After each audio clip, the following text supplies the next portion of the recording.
a lot more than this. But just in the last couple of years, I've decided to keep them. Because, you know, I grab different spinaches every year. And every year you're like, oh yeah, okay, I like that one. I didn't like that one.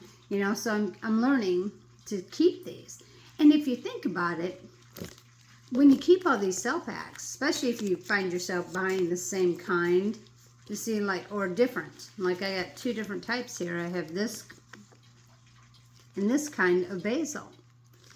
You know, and it's like, well, which one did I like best? Which one grew best? You know, what germinated the, you know. And here's another thing. Well, I'm going backwards here. Hang on.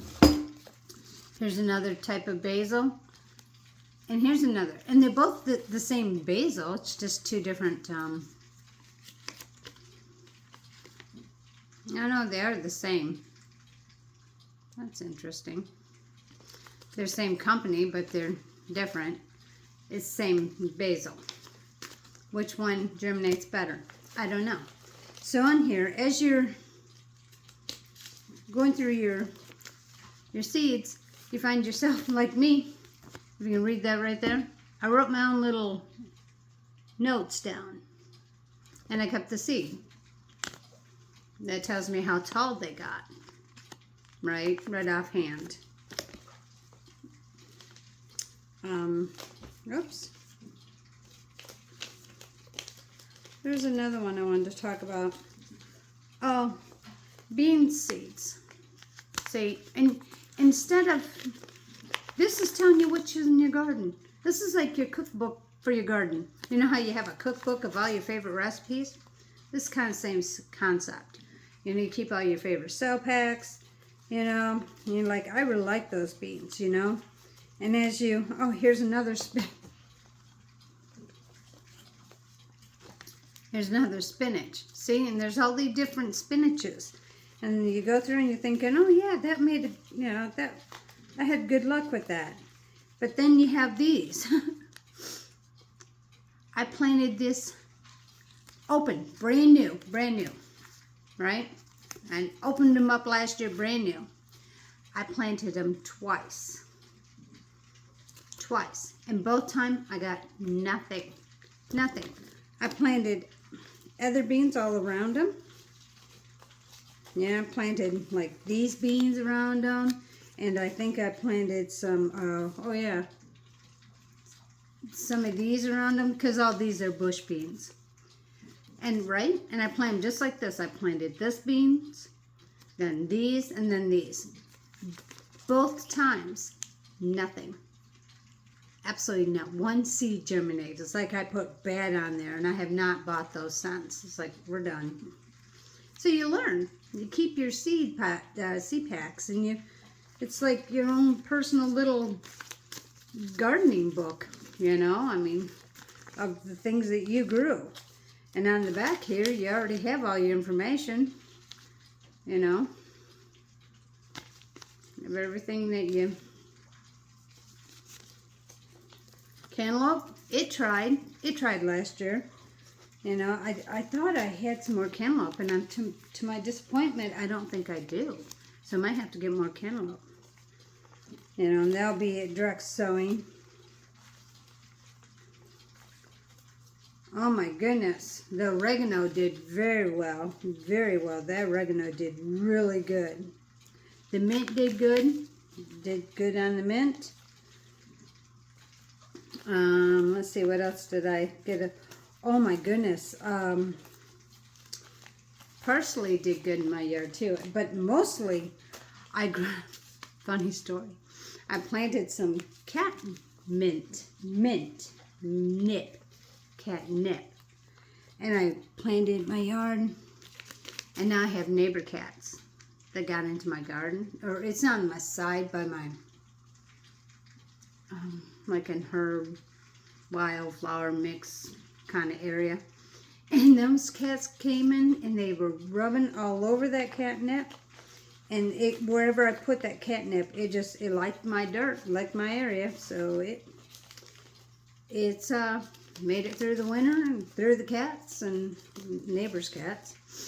And I thought that was kind of funny. So, you know, find out what works well. You know, you find like I said, you find something that your ground likes.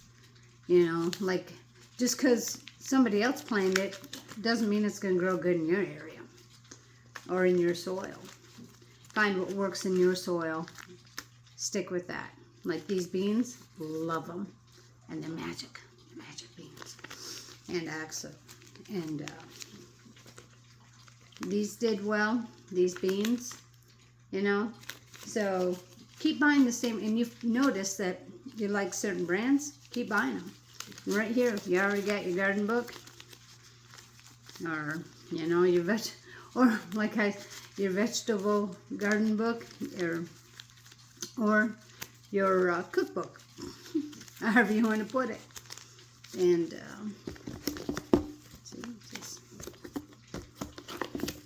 there you go. There's your vegetable garden, and you save your cell packs. And some of these I'm going to go through. That's why I'm doing this right now. I'm just going through them. Like I have doubles. Like I have doubles of these, and I don't need doubles. You know, I just need one. You know. And there you go. And I think what I'm going to do is I'm just going to, I don't know. I don't know if I'm going to cut it or just leave it that way and just like, you know, put a couple of holes like right here. You know, those, oh, what is the things that make the holes, that little machine that makes the paper holes out of your paper. Do a couple of those and just kind of go through. You know, do all your beans, and then you do your, like, you know, your herbs. You keep all your herbs together, your beans together, you know.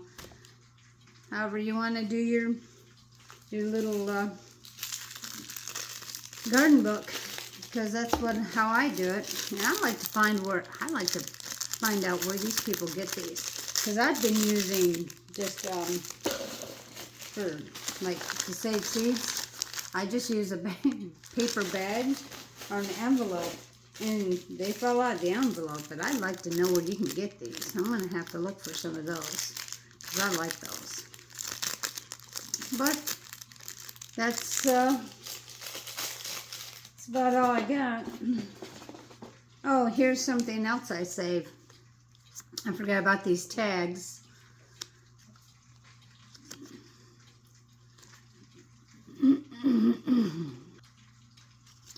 I like to save these tags, not the annuals, just the perennials, you know, like this hosta and elephant ear, you know, which didn't do so well. This bush, and I have another bag full of these kind of things, and I have to put these in there. Like I said, I'm cleaning out my box, you know. And then you have some things that just didn't make it. I wish they did, but they didn't. They didn't make it, you know. So I'll probably get rid of that. And that's what I'm doing. I'm just basically, cleaning things out. That's what I'm doing with my evening. And tomorrow I'm going to start new. I'm going to be out there, and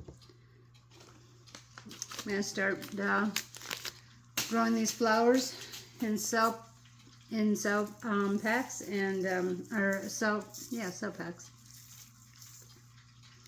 And maybe, not sure yet, because I'm still waiting for to see the 10-day forecast. So far we're good. And I'm dropping things. And you know, our frost date for last frost date is coming close. So I'm just kind of doing the waiting game as far as actually being able to plant like my beans and stuff like that, because I'm so ready. My gardens are ready. I'm ready. And I'm just kind of trying to get these in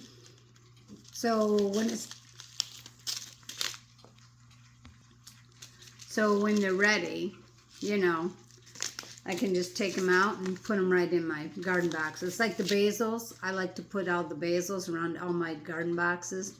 You know, it helps keep it helps with pollinators, but also helps with other bugs, and you know, kind of keeps them away from your actual vegetables. And I like to individually put them in there, and when they're in the cell pack, you know, you can transplant them, put them where you want. So just like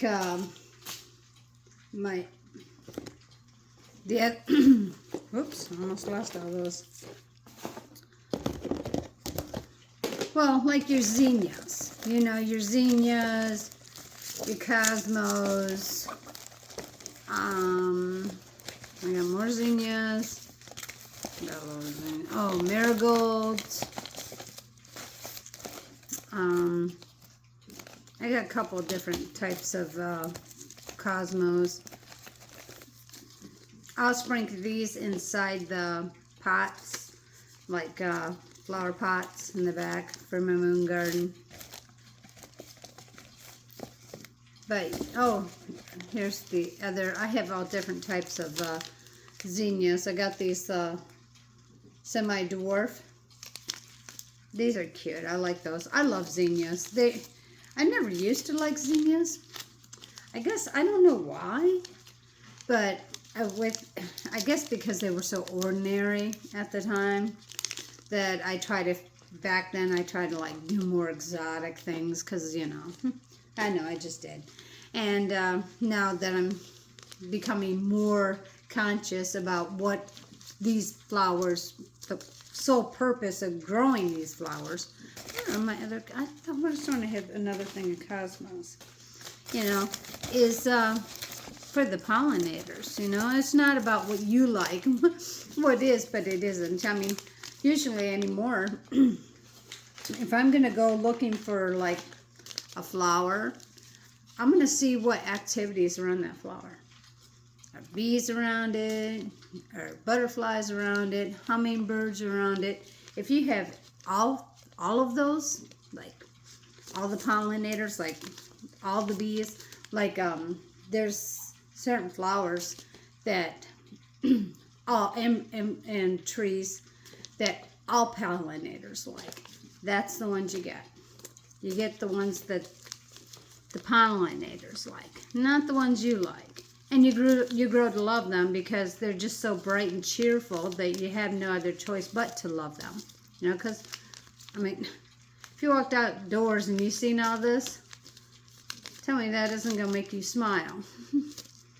And these, by the way, cosmos, are extremely hardy in my zone. I am zone 7B, 8A, but I remember growing these in Michigan. They're just as hardy in Michigan, too. It's just an all-around hard, same with zinnias. Very hardy. Pollinators love them. Let the before you plant a flower or something, see what the pollinators like. To go from there. That's my advice. Let the pollinators choose what you're growing, because that's who you're growing them for. That's all I got to say about that. And like I said, you know, I've grown to appreciate them and respect, you know, respect the understanding of why everybody is planting these boring flowers that everybody had. It's like, well, you see them everywhere. Everybody has them. Well, yeah. It's because everybody has them because they're good at their job. You know, they're making everybody happy. So that's what flowers are supposed to do. They're supposed to make you smile and feed the pollinators. But that's what I'm going to do. I'm going to finish cleaning out this box and getting rid of some of the stuff that I'm not keeping anymore. And